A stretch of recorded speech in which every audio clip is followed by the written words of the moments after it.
Thousands of years later, people studying the strongest sect in history, the All Time Sect, regarded one document as the most important material, the autobiography of the all-time Demon King.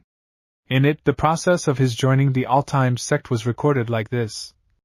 That day, the sun was bright, the wind was wild, and the moment I saw the sect leader I knew. The free-spirited youth of this king, like a bird in pursuit of freedom, was gone forever. That was the end of my youth. He was struck with a fatal blow by the sect leader using his RPG, causing him to fall unconscious from the intense pain. While he was unconscious, the sect leader took him to the sect prison and bound his hands and legs with chains.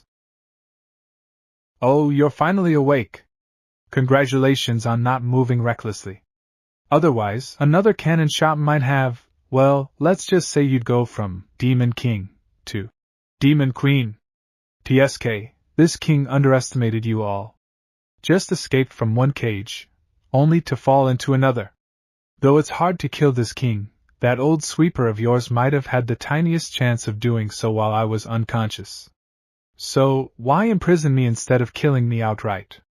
To give you a chance. A chance to reach the pinnacle of the Starfall continent. As a beast king, you would naturally prioritize the interests of your kind. On the Starfall continent, beasts possess physical gifts far superior to humans. Yet, due to their lack of intelligence, even after thousands of years of cultivation, most end up as materials for alchemy, forging, or as spiritual pets. Only at the Martial King level do they gain intelligence. At the peak of Martial Emperor or Martial Saint levels, they can take human form. But even the strongest of them can only hide deep in forests, as their flesh and blood are regarded as treasures and they are prime candidates for guardian beasts of sections. The place where you ambushed me is where I'm building a town.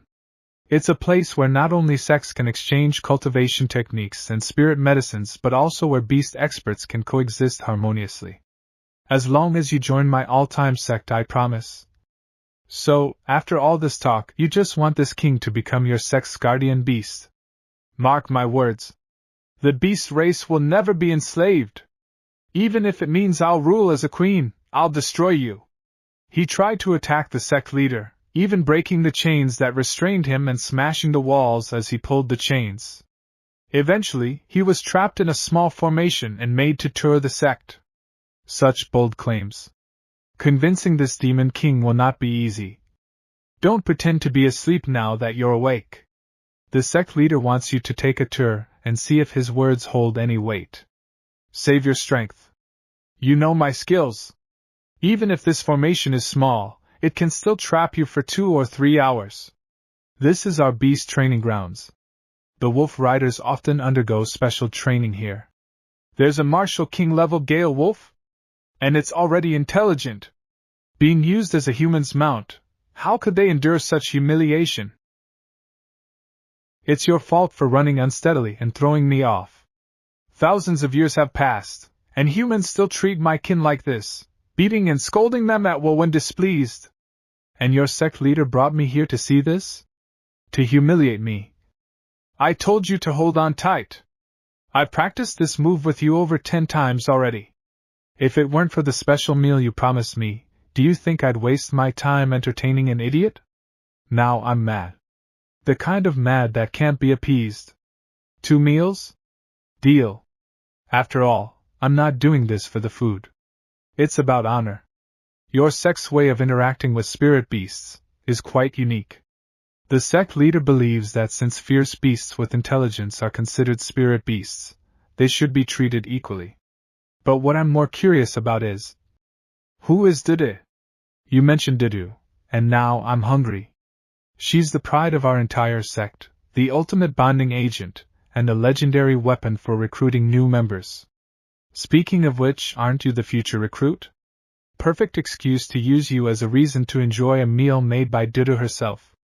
Ahem, what I mean is, with my connections I guarantee you'll taste the best cuisine in the All Time Sect. But you exhibitionists, cover yourself up with your hair at least. Grandpa Jun, your special meal quota for the month is already used up. Didn't I promise to broaden the horizons of an old friend from many years ago? Then let my father cook for you.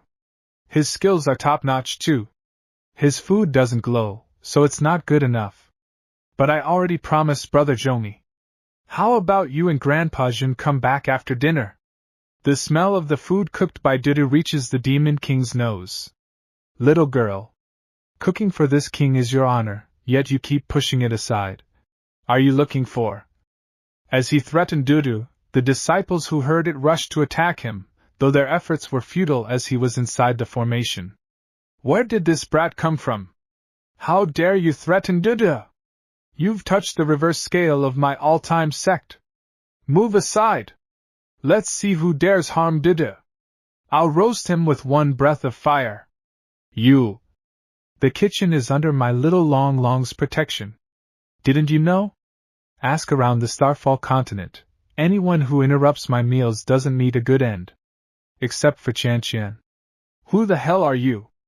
You're even more arrogant than this king.